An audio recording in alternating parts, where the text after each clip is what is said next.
Chapter 7. Prices. You touch it, you buy it. We take cash or credit.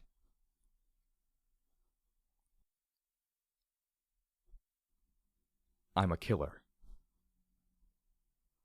The first pony I had killed had been a male unicorn getting removed. That had been before I even got my cutie mark. I'd been told to tell him that he was now U21 and ask him to report to security. I didn't know what that meant at the time. I took my sweet time doing it, going to the atrium cafeteria for a green gel smoothie, poking in on midnight trying to learn her pitbuck routines, and taking a nap in a humming moisture condenser before I finally found him. He just smiled sadly and walked back with me. I remember his white and red striped mane, like a candy cane. I remembered his laugh, how sad his eyes looked as he walked beside me. Mom read the formal statement. I gave him his last dot, and then we stood by as the medics gave him a shot. He closed his eyes, let out one last breath. That was it. I could almost imagine he was sleeping, except I knew he'd never wake up. I know the excuses. I was just doing what I was told. We were just following the orders of the overmare. We had no choice. There was nothing we could do. We had to prevent an incident. I never actually gave him the shot. It was peaceful. It was merciful. I didn't know any better. Horse apples. I killed him because I never once asked the question, is this right or wrong? I killed 4 other males in the exact same way. I would have killed P21 too if the overmare hadn't let Deus in first. The first pony I'd killed with my own horn had been a raider. She'd surprised me. She'd had a shotgun and nearly used it on me. She'd killed others in my stable, one right in front of me, and would have killed more. Again, I know the excuses. It was self-defense. I was protecting Midnight. I was defending my stable. There was no time. There was nothing else I could do. Raiders. At first, I didn't think much about them. They were mangy, psychotic killers, or ponies who decided to be evil. Killing them had been required. My pitbuck turned every moral question into a simple answer. Red it's dead, yellow be mellow. The next time I'd faced them, I'd killed many. Then I'd spared one, for the simple reason that the pitbuck had gone from red to yellow. Suddenly, she wasn't a raider anymore. Suddenly, she was free to go.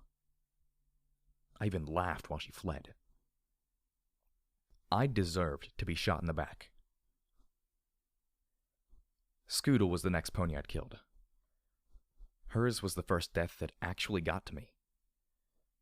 Before that, all I demonstrated was that I was a slightly more effective killer than the diseased and maddened raiders I'd faced thus far. I hadn't listened to her. No, that wasn't true. I'd listened, but I hadn't believed her, and I'd been so full of myself that I was sure I could face anything the wasteland had to offer. I thought that after 48 hours, I knew more than a filly who'd spent her entire life on the surface. I was wrong. Dead wrong. But I was lucky enough that some pony else had been killed by my pride, arrogance, and stupidity. At Pony Joe's, I'd tried to turn Glory into a killer just like me. Mad? Upset? Scared? Kill some pony. Pick you right up. Of all the ponies I'd faced, though, the one that stuck with me was that poor bastard shitting himself, and me feeling so clever and cocky for sneaking up on him while he was occupied. I hadn't learned one thing. I thought I'd changed, that I'd devoted myself to being a better pony. And then I smashed his head in with a baton. I thought he'd yell or attack or something. Red is dead. Execution by Pitbuck. Now I'd just killed 40 more colts and fillies. Some had been sick. There was no question of that. letting them live would have been... what? Who the fuck am I to judge if a pony deserves to die? How did I know the Enclave couldn't have helped them? Or the Collegiate? Or some pony? Fluttershy said to do better. Better for me was increasing my body count. And the final twist? I ended up with my body completely healed. I felt great. Hey, Blackjack. Are you okay? P21 asked as I tightened up the brace on his leg. He looked down at me with some concern as I buckled the straps. No. I'm not okay. I'm a killer. I'm a cleaner, healthier raider with better aim. Yeah, sure, I replied with a smile. Not too tight? He shook his head. Did Glory get her healing potions, antidotes, and drugs squared away? The gray Pegasus had found some Enclave remains with a flight harness that doubled her pockets and holsters. He nodded again as I straightened and walked to the exit into the stasis pod chamber. Blackjack, are you sure you're okay? P21 repeated the question, his dark eyes locked on mine, lips curled in a worried frown. Yeah, just fine. Shoot me now, P21. Let's grab Glory and get paid. Shoot me before I kill some pony else. Come on. Please, P21. Let's go. Please.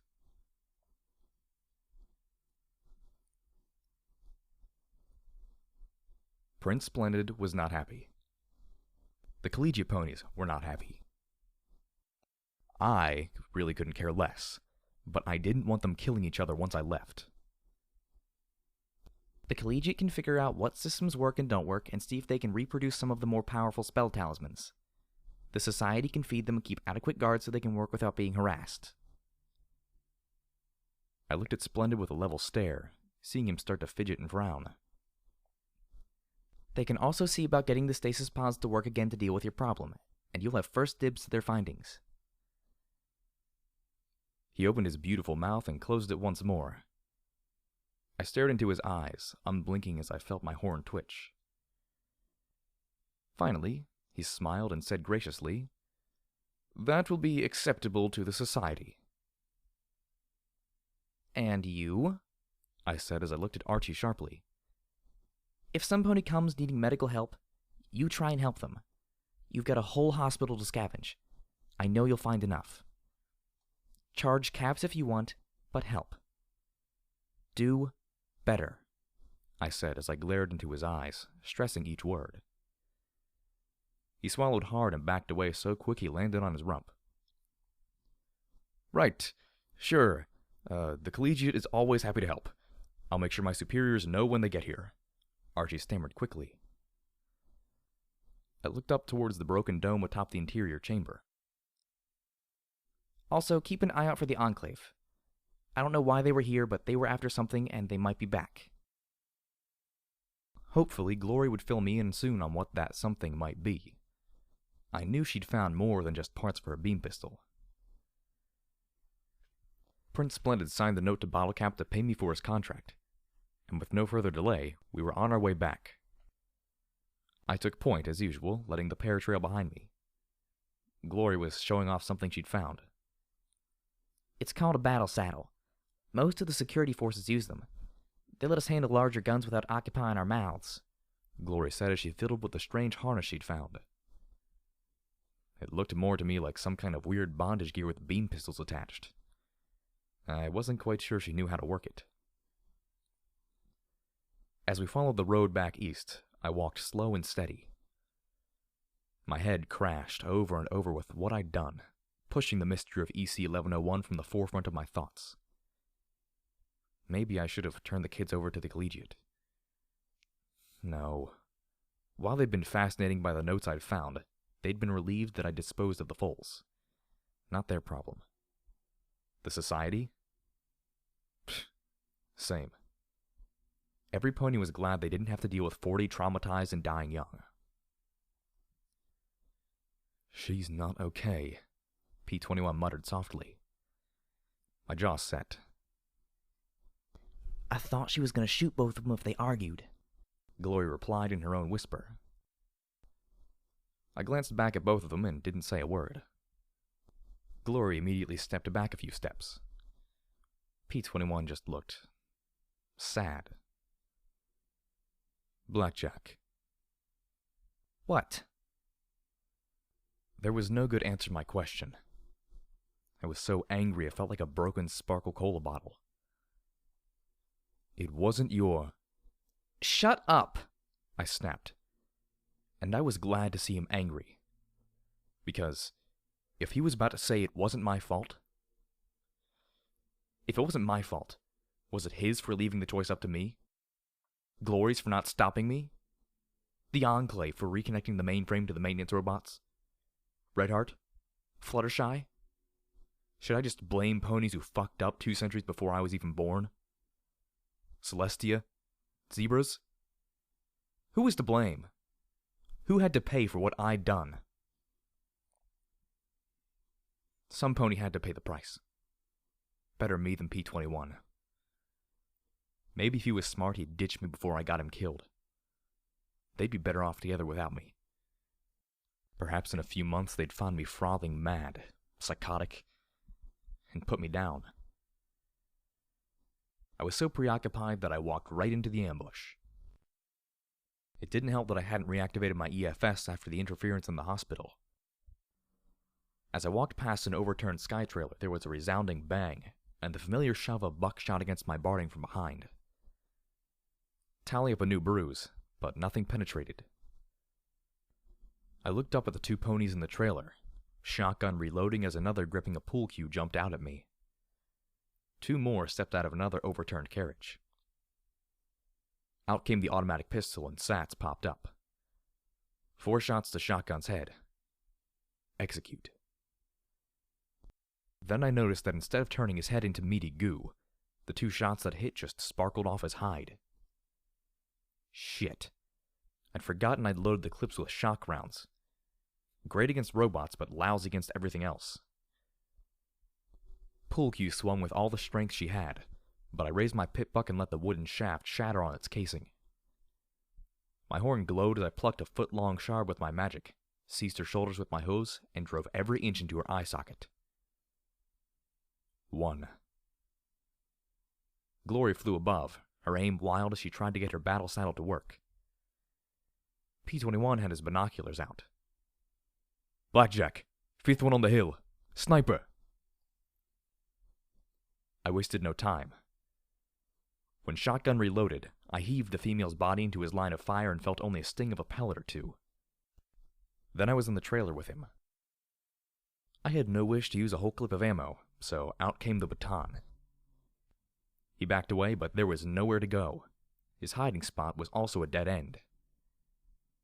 He tried to say something, but simply gagged as I shoved him hard against the wall and magically swung the baton till his head went from convex to concave. 2. One look at the shotgun and I tossed it aside. A single shot between reloads? Pfft, my baton was better. I did levitate a clip of lead rounds for the automatic pistol out of my pocket and swapped the ammunition before running back at the second pair Glory was keeping occupied. Her aim was horrible, but the beam pistols she hooked into the battle saddle were quite effective at keeping the pair moving as she circled overhead. One with an automatic pistol didn't even see me coming. Automatic turned his head just in time to see me take a stance, pistol raised, and aim 5 shots at his noggin. There was little left. 3. The 4th one with a baseball bat tossed his weapon at me. At first it seemed nonsense till I saw him duck his head for a grenade hooked to his vest. His mouth closed around it just as my magic flicked the tab right off the end. His head lifted, tongue working to remove the pin that was already gone. I just stared into his eyes as his gaze widened in horror. Then his head exploded. 4. The rifle round struck me in the neck at the line of my security barding. Sniper was already running for his life now, though. My pit buck showed a red bar. Red is dead. Without listening to the shouts behind me, I tore up the hillside after him. A large concrete tower stood at the apex with dishes pointed every direction. He could run, but not hide. I wove up through a gap in the dead trees, putting my gun away so I could telekinetically push dead bushes and branches out of my way. I saw him, and he saw me coming after him. So did his friends. I staggered into the camp at the base of the tower with 4 more red bars and a number of yellow. Granite, you dumb fucker, it's security! A unicorn screamed as she levitated an SMG at me. I'd seen a brief demonstration at Megamart. No time to use my gun against that rate of fire. Instead, I snapped out the baton again with a very specific target. Her horn. The swing fell just as she started to fire. With a purple sparkle and a spray of blood, the lavender spire shattered and the SMG fell uselessly to the dirt. Sniper tried to put another round in my back, but I ducked for the swing and the shot went wide. The others drew a knife, baseball bat, and tire iron. I levitated up her dropped SMG. I braced my magic and legs as I stood over the squirming dehorned unicorn and unloaded a spray of lead that started with the sniper and then washed over the other 3. 5. 6. 3 seconds later, the clip was empty. 35 bullets in 3 seconds? I gaped at the weapon. The only way I could waste ammo faster would be to just dump it down the barrel of a shotgun and pull the trigger. 2 ponies were still squirming. My automatic stopped that. 7. 8. What the fuck am I doing? What the fuck am I doing?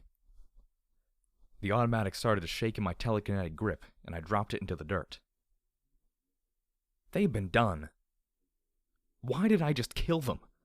Just... killed. 8. 8. 8.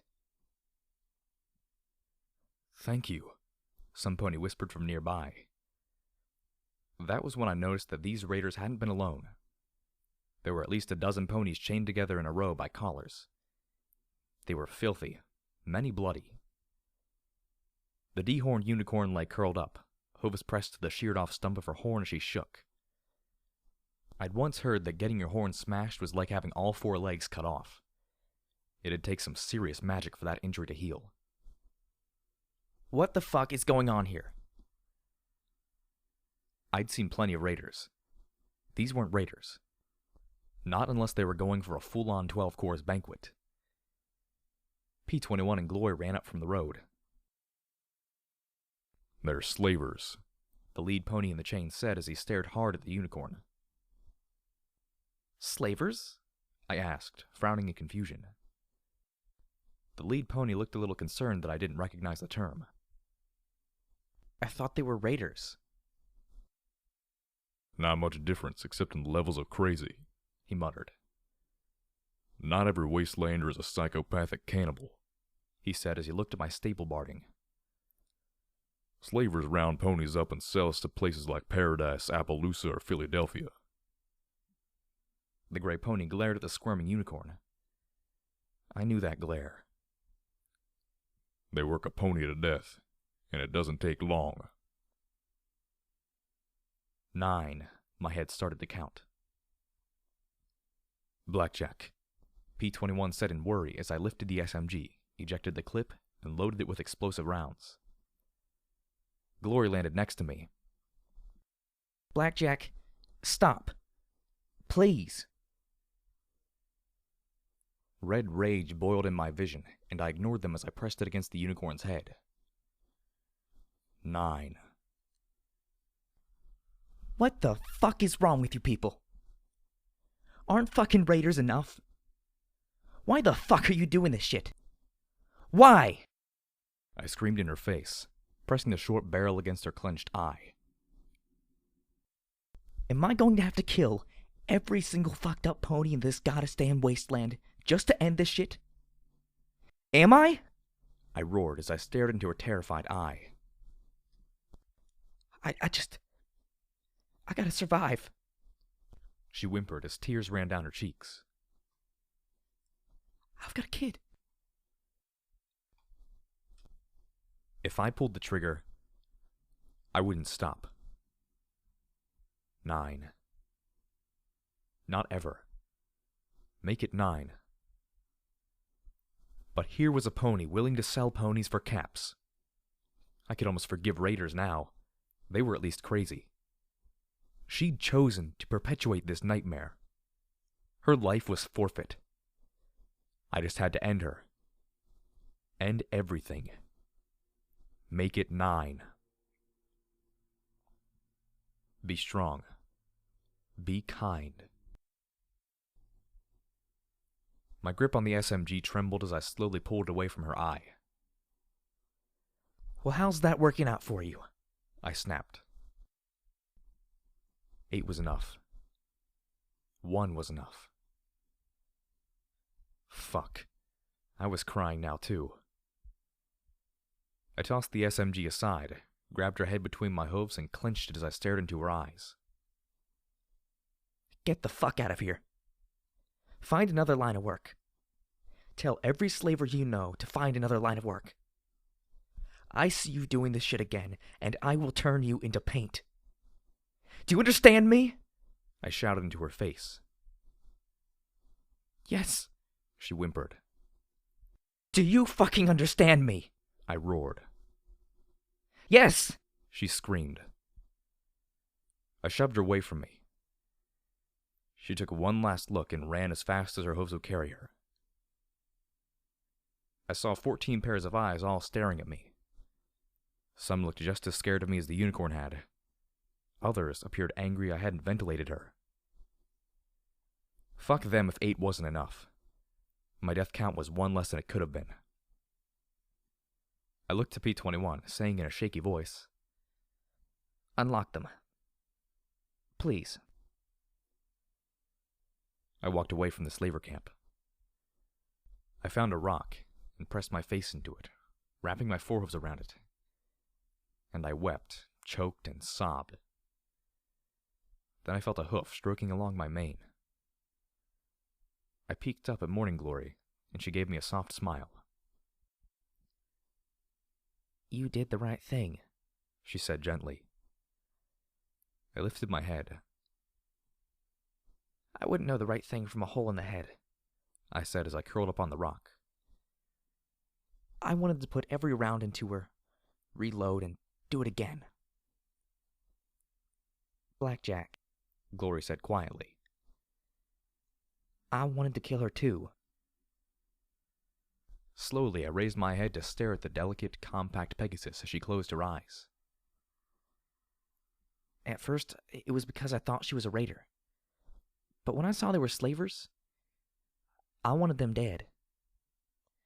How dare they buy and sell ponies for bottle caps? She sighed softly as she looked away in the direction the maimed slaver had taken. I couldn't have. I don't think I could ever kill a pony that wasn't trying to kill me first. But I wanted to. But you said I should have let her go. Now I was just confused. Yes, she replied as she looked back at me. What she did was wrong. Killing her won't undo it. But she's still alive, and she'll have to make a choice. Maybe she'll choose to stop. Maybe she'll convince others to stop. Maybe she won't. No matter what, we're not going to make the wasteland any better by killing everybody. Even if we really think they deserve it. I'm no different from her, I muttered softly, voicing the poisonous words. How can you say that? Because it's true. I'll kill any pony if my eyes forward sparkle says to. Red, it's dead. Yellow, be mellow. Right? I felt disgusted at my supposed wit. Was she red or yellow? Glory asked as she laid down and crossed her forelimbs. Huh? She nodded in the direction the slaver had fled. Was she red or yellow when you spared her? I frowned. I don't remember. I don't think I checked. So you chose to spare her, not your pit buck, Glory said with a little cock of her head that made me smile.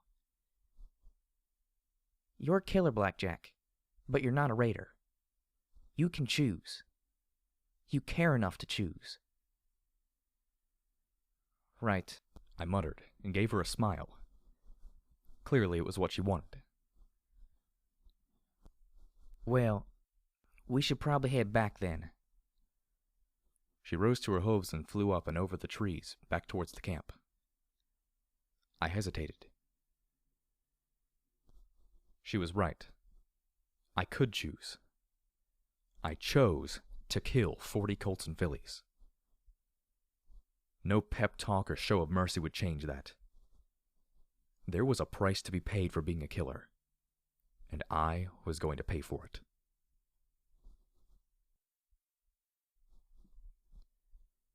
It took about an hour to get the captive slaves freed and distribute the slavers' weapons. I'd thought the dozen freed ponies would travel together. Instead, they began to bleed off in ones or twos. Many shot me nervous glances. Apparently, my little display proved just as unnerving as the slavers themselves.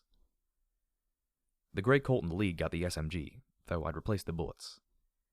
The explosive rounds would probably detonate if fired on full auto.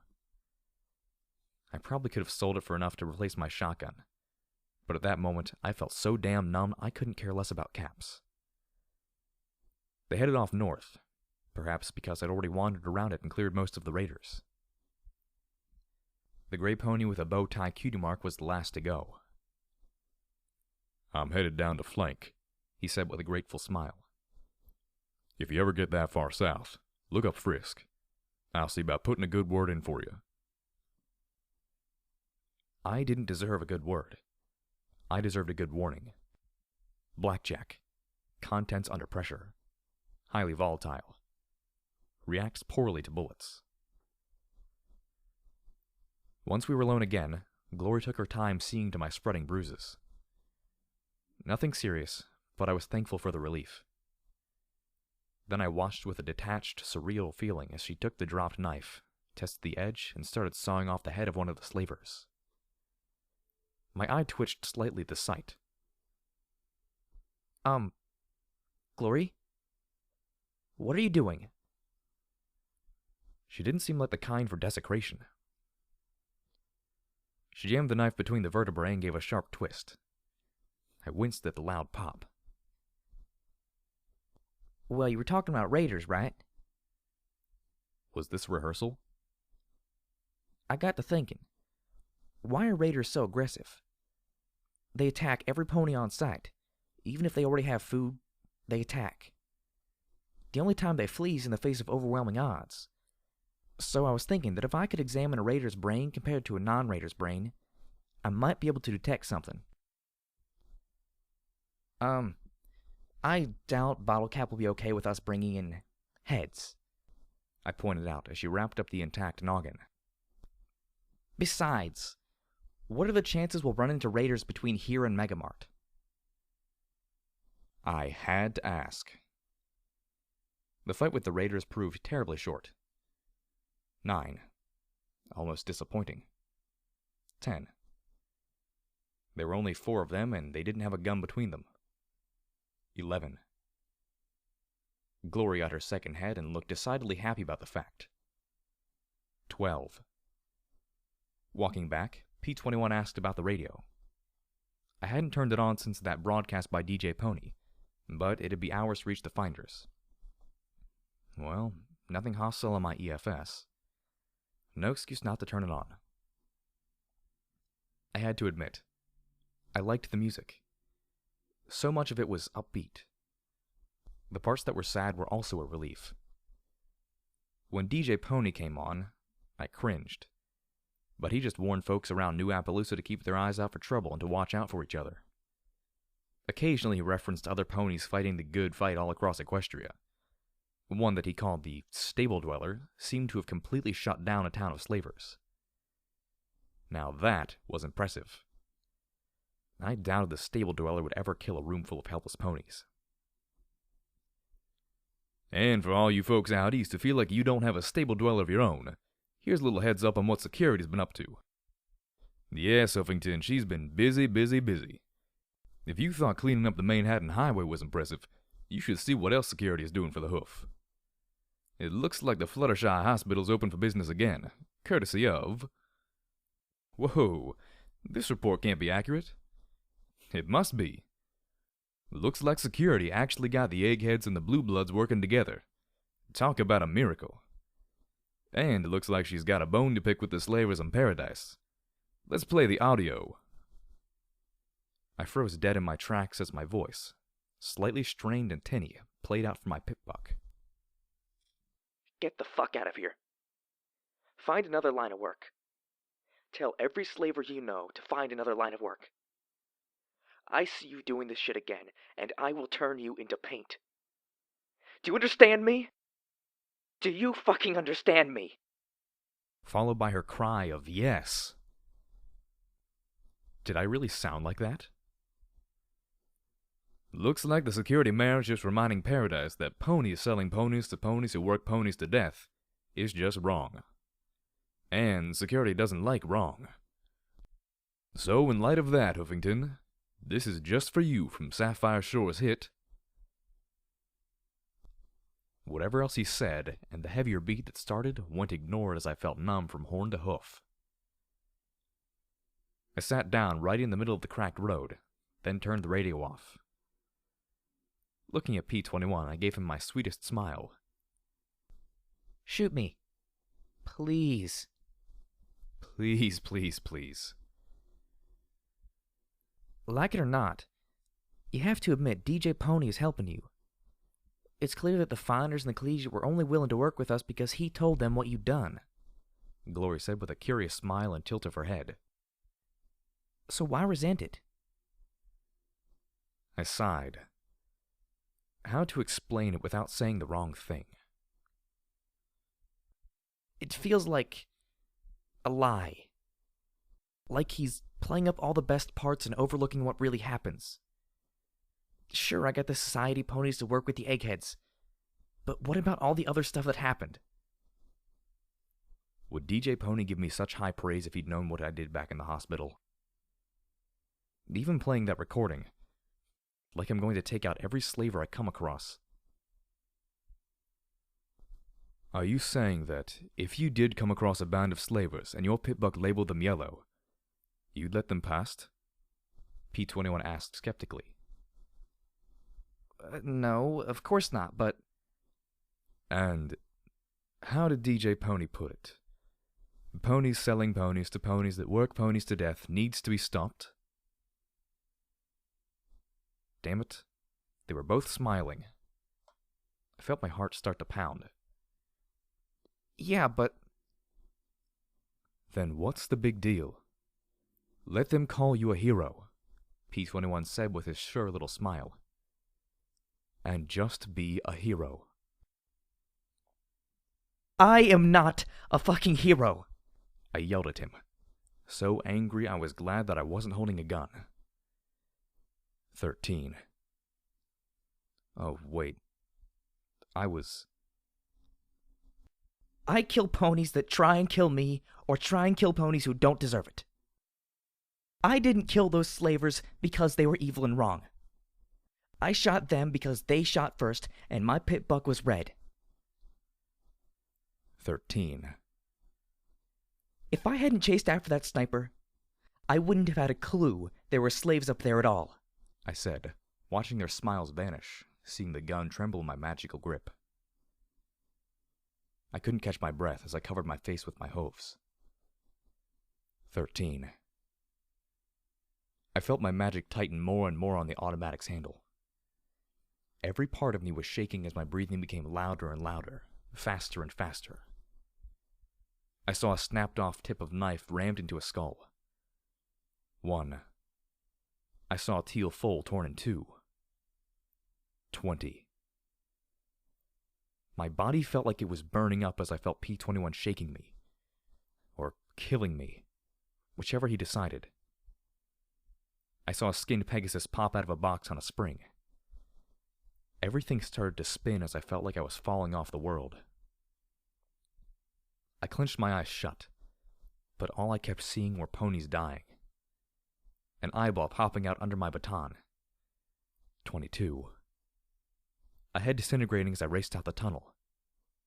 9. Guts spilling out amid bones.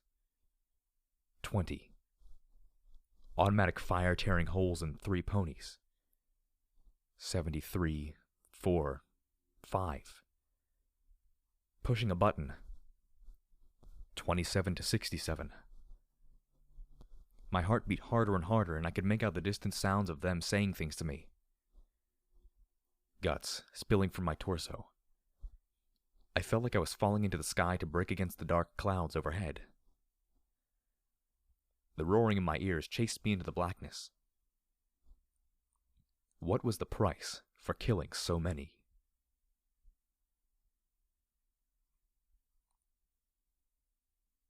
I awoke to the steady tap of water falling into a coffee tin near my head. My head pounded as I opened my eyes. I wasn't exactly sure where I was, only that I was alone. For once, I didn't feel like crying. It felt as though something inside me had snapped. Maybe I'd finally gone off the deep end and killed both my friends. Wouldn't that be something? Water dripped through a hole in the roof into the tin, and I could dimly hear the sound of rain. The room was small, but neatly organized. A desk in one corner with a terminal. A safe. A shelf held numerous books.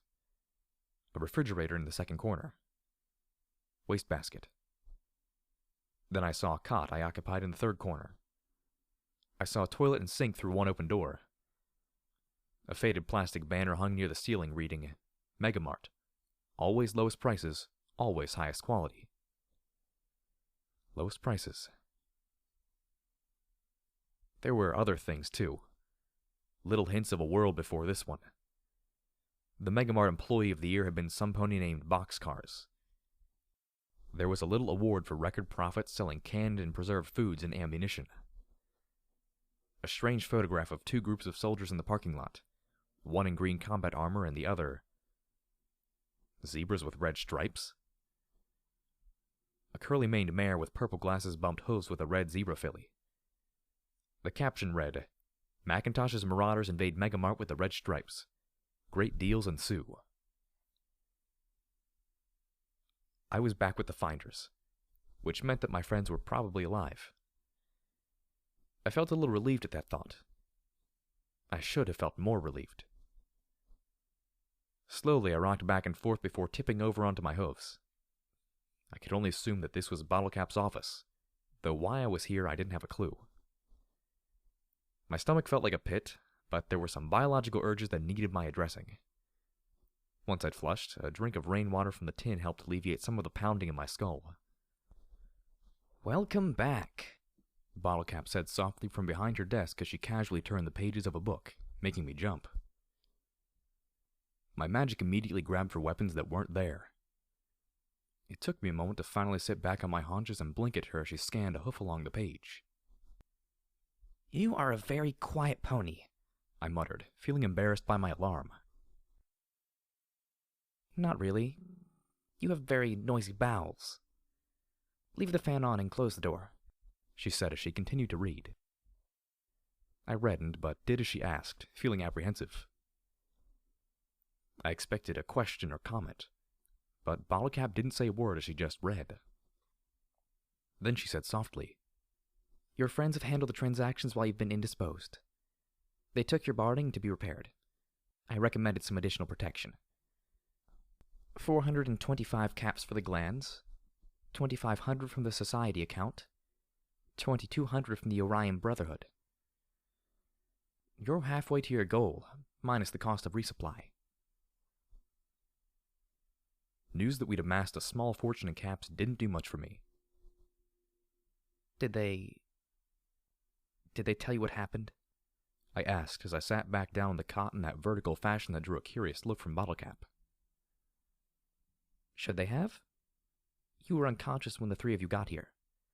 I felt you'd recover better with some privacy. She looked up from her ledger and gave a little smile and shrug. I'm usually too busy to sleep, so it was no trouble. I rubbed my face. I fell apart out there, I admitted. I must have gone a little crazy. Perhaps, but I doubt that. I suspect it was simply the result of you throwing yourself at a bit too much wasteland. I take it that DJ Pony's accounts aside, your experience has been somewhat terrible. I cringed in anticipation of the H word, but it never came. Instead, Bottlecap looked down at the book. I never understood his habit of casting ponies in the role of a hero or villain. It seems a little bit immature. So you don't think I'm a hero? Hero. She said the word almost with disdain. The wasteland is no place for heroes. It chews heroes up and swallows them. They burn out, burn up, or change for the worse. The price of being a hero is just too high in the wasteland, Bottlecap said as she sat, looking at me with a warm smile. I think you are an individual and judge you accordingly, instead of holding you to some romantic ideal of how I think you should act. I gave the yellow mare a grateful smile in return. Well, thanks for loaning me your bed. I'm better now. I should probably check in on P21 and Glory and look for more work. Yep, all better now. Whatever had happened on the road was done with, and I didn't have to worry about it. Nope, not at all. Guts spreading over cracked asphalt. Not at all. It's 3 a.m, Bottlecap said simply. Your friends and most of Megamart are asleep. Oh, I didn't mean to keep you awake, I said as I looked over the ledger, but it made little sense to me. What are you working on? Finding a way to keep the Megamart in business, she replied as she looked at the numbers. The same thing I do every day. Your work on the Manhattan Highway gave us some wiggle room, but we're still bleeding trade month after month. Really? I'm sorry you're losing money. I knew less about business than I did terminals and medicine. My condolences seemed to amuse her. Money comes and goes. What we're losing is trade, she said as she closed her ledger. There are 3 trade hubs for the Finders, and we're all in competition with each other. Competition? If you're Finders, shouldn't you work together? Bottlecap sighed and walked to the fridge, taking out 2 sparkle colas. She bit off the caps and spat them into her desk drawer. I levitated one over and enjoyed chilled carroty goodness. It's more complicated than that. You see, my father is the owner of the Finders. He has 3 daughters, one of which is me. Each of my sisters controls the other 2 hubs.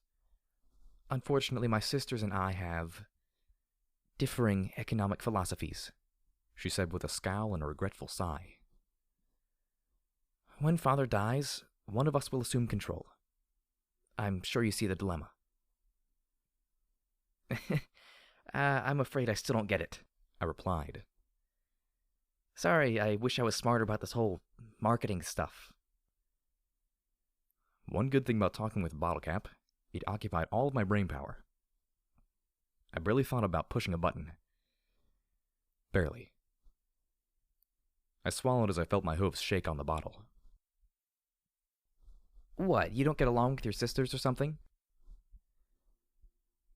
Caprice is of the opinion that the Finder should diversify away from pure salvage.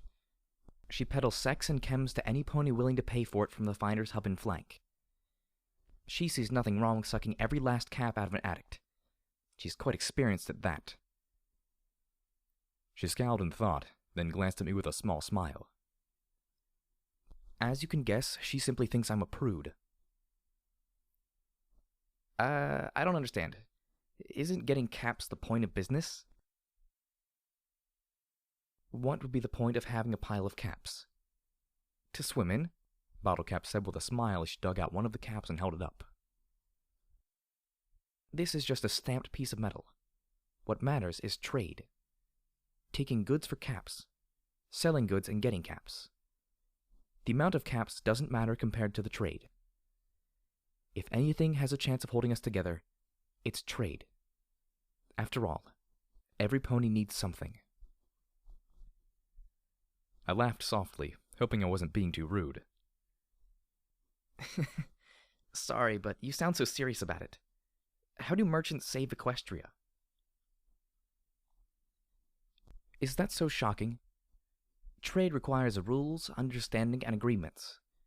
It demands a certain level of respect and acknowledgement for others. I suppose I could have pushed my profit margins a little more aggressively, but that would strain trade even more. This way, I help contribute to the peace and order of the wasteland, Bottlecap said as she finished her sparkle cola. I know it might seem silly, but it's a big wasteland, and I am absolutely lousy with a gun. I remembered how often I thought I was useless because all I could do was shoot things. Trust me, being good with a gun isn't so much better. Oh, I disagree. Bottlecap cocked her head with a pleasant smile. You do things, Blackjack. By your hoof and your will, ponies live and die. That's a power that... Her eyes looked at me solemnly and sadly. I see. My heart had redoubled its pounding. I struggled for breath. The bottle of sparkle cola slipped from my magic, and the brown fluid sloshed over the floor.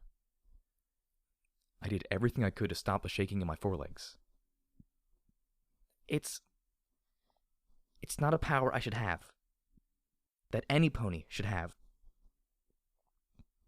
She looked at me steadily and didn't say a word. She waited for my heartbeat to slow, for the vertigo to pass.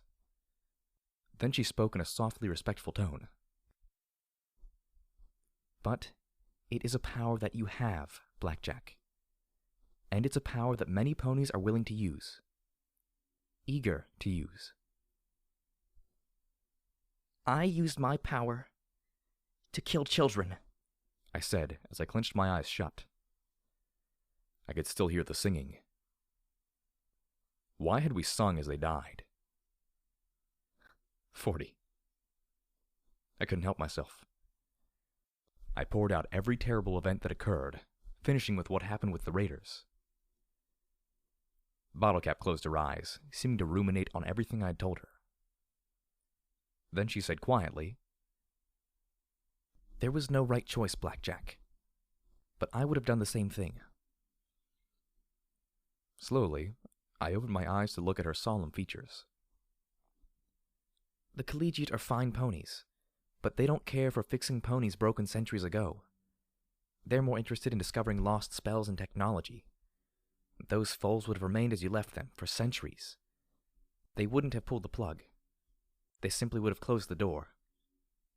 As for the Enclave helping, why would they? They weren't Pegasus foals. Maybe. The blood is on my hooves, though. I'll have to pay for it someday, I muttered. I levitated the bottle up, drank what remained inside, and then carefully levitated the fluid off the floor. I wasn't very sure I could do it, actually, but I managed to get most of the spilt soda into a fizzy, dirty, fairly radioactive ball and down the sink. Bottlecap waited for me to finish before continuing. Yes, you will. You're paying for it right now. I looked at her in shock. I'd expected... What had I expected? And you'll keep paying until you don't care anymore. You'll pay for that blood even if you do nothing but sit back in a glorified store. You? But unless your employee discipline policy involves executions, who have you killed? I gasped. Bottlecap? A killer? I wasn't seeing it.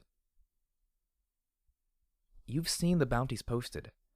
I'm not naive enough to believe they're all guilty and deserving of death, but I connect bounty hunters to bounties. I sell the ammunition and weapons that kill them.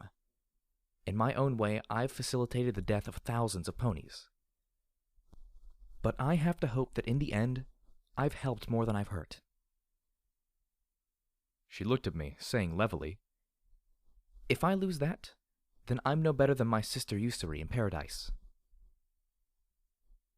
Usuri? I straightened as I remembered the freed ponies mentioning Paradise. I may not be a smart pony, but I made the connection. Your sister runs the slave market? The Finders are involved in the slave trade? We are now, Bottlecap said as she closed her eyes with a reserved frown. Usuri believed it was a mistake to ignore the slave market. That ponies are every bit as much a commodity as salvage or sex. She sighed softly. Like I said, Megamart is losing trade. More and more ponies go to Paradise and Flank instead of here to exchange goods. And when Father dies, I'll either be selling drugs and flesh or ponies. She smiled grimly. Though more likely I'll simply quit and set up shop in Temponi or Friendship City. Some things I'm not willing to buy or sell. Somehow, I figured she wasn't talking about salvage anymore. I looked at Bottlecap for the longest time, feeling odd emotions churning inside of me. Respect.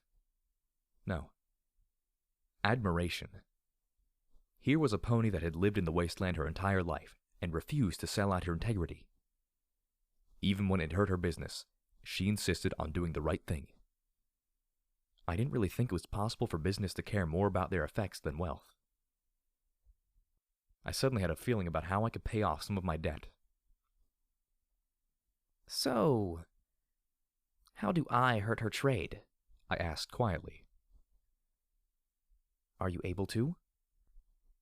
Bottlecap stood and walked to me with a probing expression. Because if you want to do something in the wasteland, some pony's going to get hurt. Maybe you, maybe your friends, maybe some pony who deserves to hurt, maybe some pony who doesn't. Can you handle it? Then I realized what she was asking me. Could I hurt? Could I kill? Could I handle paying the price for being a killer? Or would I keep breaking over and over again till there was nothing left? I don't know, I replied. I thought I was. Now I don't know what to think. Guess we'll find out, Bottlecap said softly. You already struck a blow against her thanks to DJ Pony. I'll never know how he got that recording, but I'm sure every slaving band is wondering just how much of a threat you really are. The more you disrupt supply, the better. But eventually, you'll have to tackle the demand. Some, like Red Eye in Philadelphia, probably won't stop unless he died. But there are others, like Brimstone's Fall, where the slave operations are much smaller and more manageable. I glanced at my pip-buck and noticed that it had added a square far to the south and west of Megamart. How did it do that? Bottlecap noticed my look and smiled. I can't, of course, offer you a contract for this. If my sisters thought I was deliberately undermining them, it would be all-out war within the Finders. I looked back at her. Do better. Could I? I had to. Otherwise, I'd be nothing more than a killer. Know of any contract work in the area? I offered a tense smile. After all, trouble seems to find me easily enough. When it does, who can say what'll happen?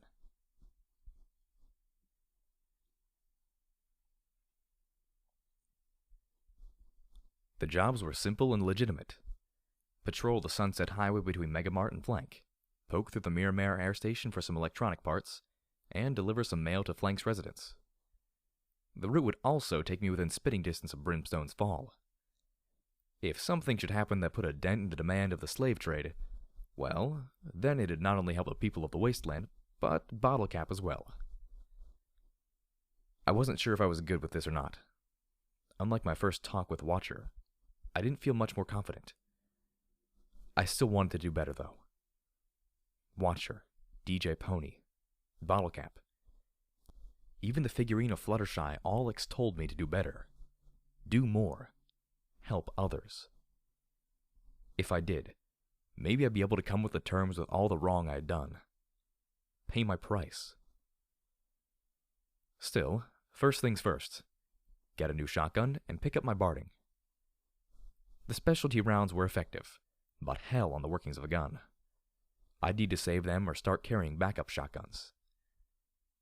Actually, given that every pony was asleep at this hour, what I should do was go back to bed till dawn. The thought of trying to take a nap didn't appeal much, though. "Ante up!" I heard a mare, Keystone I think her name was, say from the entrance. My ears stood right up, and I moseyed over to where 5 ponies sat around a table. And they had cards and colored chits. A true, real smile crossed my face. "Deal me in?" I gave her my widest and sincerest, I won't tell the overmare smile. The mottled gray and green mare looked up in surprise, and a little suspicion. "You know head and hoof style?" I shook my head, but I guessed that they knew we'd gotten paid today. It was actually really similar to a style of poker Rivets had been fond of. You got 2 cards face down, your head, and then 2 cards were turned face up, your hooves. Every round, you added a card to either your head or your hooves as you raised the bet. Every pony made the best hand out of 7. With 6 players, that meant keeping track of 42 cards. With half a deck in play, it was more gamble than figuring out the odds. They forwarded some chips for me and we got playing. In 2 hours, the game broke down more and more between me and Keystone. She was a lot smarter than me, and she kept making smart bets. Me? I won big. I lost big, too. Still, I won just a bit more than I lost with each hoof dealt. The cards in winning were only half of it, though. Contrary to what I'd thought, I'd missed this. The banter, the jokes, the remembrances of a life where I didn't expect to kill some pony every day. Then, of course, there was the whiskey. I had to admit, I'd never really drunk before. We didn't have alcohol in Stable 99, so my first drink went down like a sparkle cola. Once I'd stopped coughing and choking, I figured out that whiskey was supposed to be drunk slowly rather than fast, and soon I had a pleasant warmth in my belly that quickly drove out all the fears and doubts rolling around in my skull. I felt happy. Then I saw a ghost. The unicorn buck stood at the end of a row of scrap metal. His brown mane and tan hide were nothing spectacular. The only thing that stood out was an odd cutie mark. A cutie mark identical to P21's. U21. I rose to my hooves as he disappeared out of sight. "Deal me out this round. I need to take a leak." "Oh, that was information I did not need to know," Keystone replied, happily taking my cards. When I ran down the row, weaved down the row, she called after me. "Hey, toilets are that way. Don't be pissing on the merchandise." "Here, pony, pony, pony," I called out as I made my way to the end of the row and turned. "I just want to ask you a few questions about Mr. Deus and Sanguine. I'm not going to hurt you." I really hoped I wouldn't have to hurt him. It'd be nice to get some answers without hurting any pony for once. I spotted him fidgeting next to 2 pallets stacked high with rusty generators or electrical equipment. He stared at me, swallowing as he trembled. "Hey, U21. You met some pony named Sanguine. I really want to meet him too." "I'm sorry," he muttered, and then his shaking stopped. His lips curled in a small, satisfied smirk. "But, he only wants your pit buck." His horn flared brightly. Oh, horse. I started to say when a powerful telekinetic field wrapped around my throat and squeezed tight, lifting me into the air. Then, what I'd taken for a heap of scrap slowly rose to his hooves. Hello, security cunt. In the stable, he looked big. Now, he looked huge. Even ignoring the metal plates fused to his hide and the pistons supporting his weight, he stood a whole head higher than me. The sight of metal plunging into flesh, distorting it as he moved, would normally have turned my stomach. Just at the moment, though, I had enough sobriety to notice, but more than enough inebriation to not care about it. Or that I was dangling helplessly between his massive guns. You have no idea how aggravating it's been to find you. Hasn't been fun for me either. I gasped with a forced grin. So, heard you want a certain computer file I got? Won't do any good. It's encrypted. Sanguine doesn't care about that, cunt. All he wants is your pit buck. He reached out with his hoof and caressed my cheek. It was like being touched by manufacturing equipment. If you'd given it to me right outside that damned stable, I might have let you walk away. Eventually. Crawl, perhaps. But after leading me on a chase for nearly a week, I'm afraid I'm not in that mood anymore. That's funny. I laughed in his scowling, ugly face. If you'd pulled this a few hours ago, I'd probably have just given you my pit buck. Probably the leg, too, I said as I gave him a little smile. He blinked in confusion as he looked at me. There's just two little problems right now. One, I don't know if you noticed, but I'm really stupid. And two... I paused as I looked over at the cannons. Yep, that was probably it right there. At least I knew my guns. Two, I'm pretty sure I'm drunk.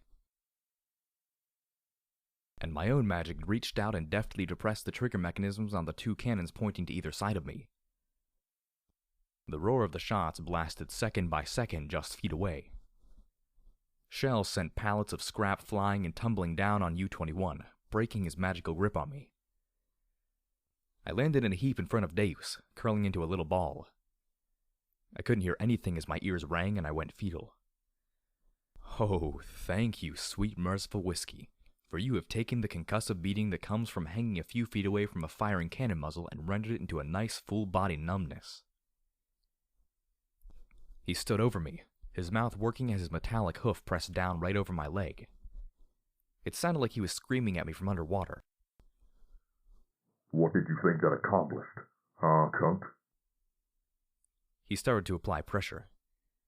I wondered if he could just stomp my leg clean off. Probably. Wrath of Gun, I muttered, and then he looked back up. The massive turret was swinging the barrel around to point right at Deus. He stepped back, his eyes widening as I curled up as tightly as I could, giggling. Mine's bigger.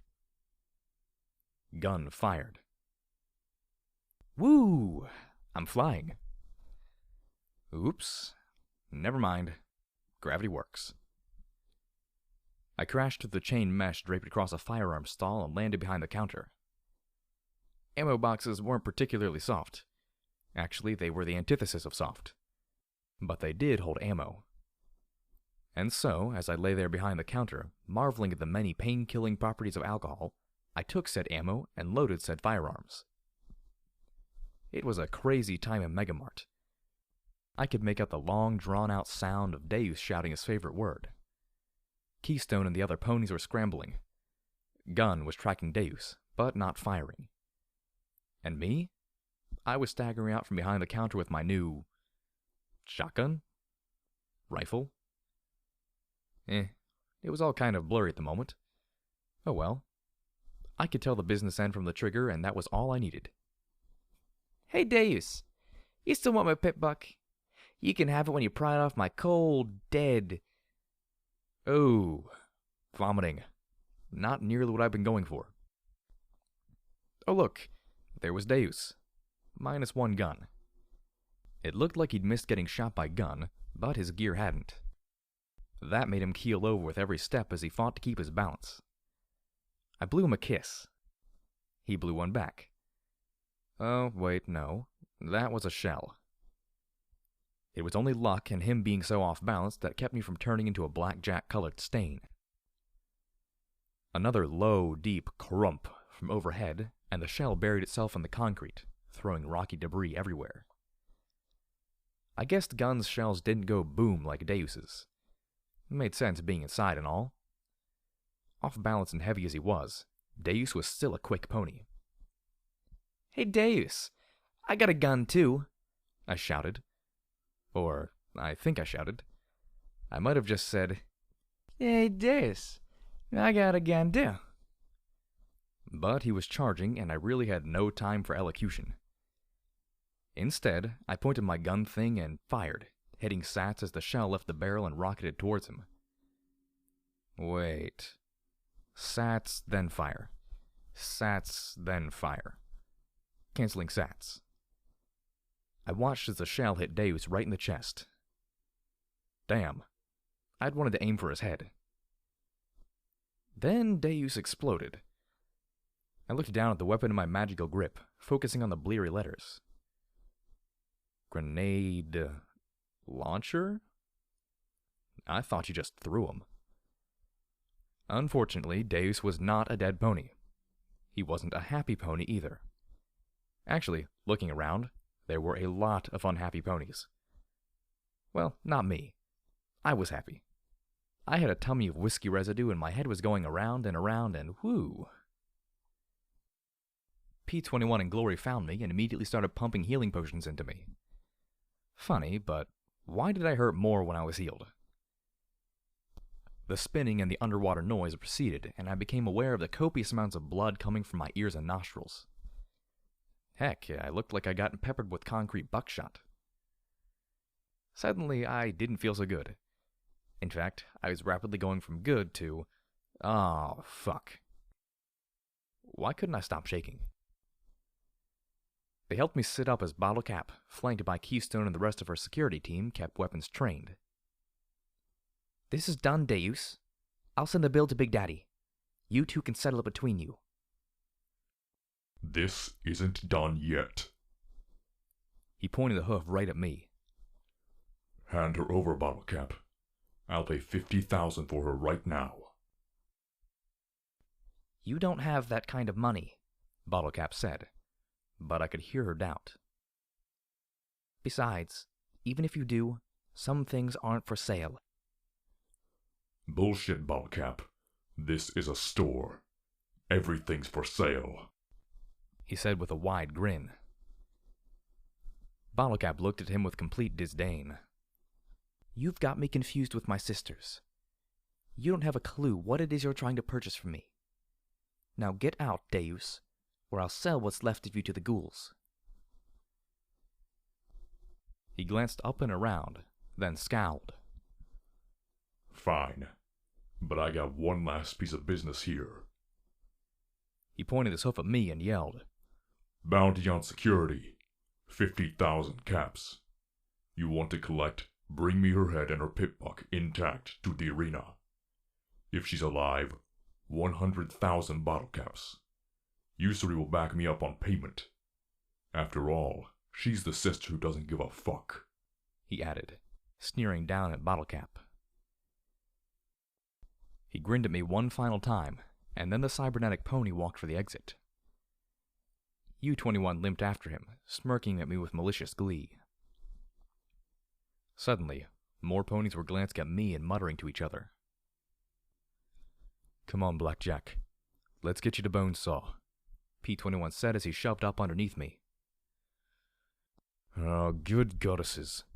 We just fixed you up, Blackjack. It's like there's some universal rule that you've got to get hurt all the time.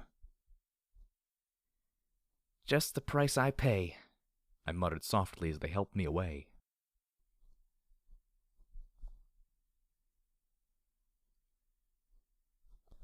I was getting pretty familiar with Bottlecap's office by now. Deus had come in like any other shopper and simply waited, knowing that I'd arrive eventually to collect on my contracts. Now that there was a price on my head, Keystone and Bottlecap had thought it best I recover out of sight before I started a riot. Without putting up a single piece of paper, Deus had created the largest bounty in Hoofington history. And that was me dead. Me alive was twice as much. Most ponies are lucky to see 1,000 caps in their life, Keystone said with a scowl as she brought me my barding. We've got to get you out of here. They'll tear the whole place apart looking for you. My whole body throbbed, most particularly my head. I'd thought Bonesaw took care of patching me up, but the throbbing in my head made me wonder if I had a skull fracture he missed. Even with everything he'd done, I still felt like I'd been shoved in a dryer set to spin. I regarded Megamart's security chief with a curious half-smile. Not looking to collect yourself? Keystone didn't smile back. The model gray and green mare gave a snort. I'm not an ungrateful shit. You helped us and you helped others.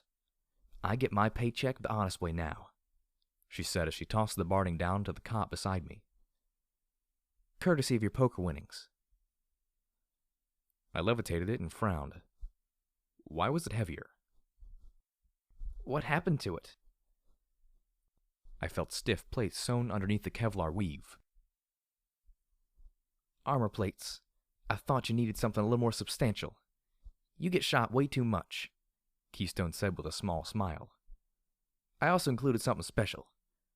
Hurry up and kill Dave so we can have another game. Any clue where I can find him? And head in the opposite direction? He's a reaper. If he's not killing some pony, he's probably at the arena. I looked at my pit buck. Yep. Hoofington Sports Arena was now on my map. If I wasn't wrapped head to hoof in healing bandages, I'd be screaming about how. He's one of Big Daddy's 4 horses of the apocalypse. And yeah, they really do call themselves that. P-21 and Glory had spent a sizable amount of our caps on a new drum-fed shotgun. I'd take better care of this one. There was also a backup automatic pistol and a brand spanking new baton. Oh, thanks. It's not even my birthday. I looked over at Bottlecap. So I'm guessing those jobs are going to be on hold for a little while. The lemon mare smiled. Why? Your bounty doesn't disqualify you from getting paid for other jobs. Every trade hub is supposed to be a neutral ground, and you can send Glory or P-21 in to collect payments. Just be careful. That's a lot of money for a bounty, and I know many ponies won't care if you're security or not. Not to be a wet blanket, but how are we supposed to get out of here without said hordes of Avarice descending on us the second we set hoof out the door? P-21 asked in perfect deadpan wet blanket fashion. Bottlecap just smiled, and my mane proceeded to itch. Footnote. Level up. New perk. Quick draw. Holstering and drawing weapons is 50% faster. Quest perk added. The Stare. Level 1. You can intimidate non-hostile contacts through eye contact.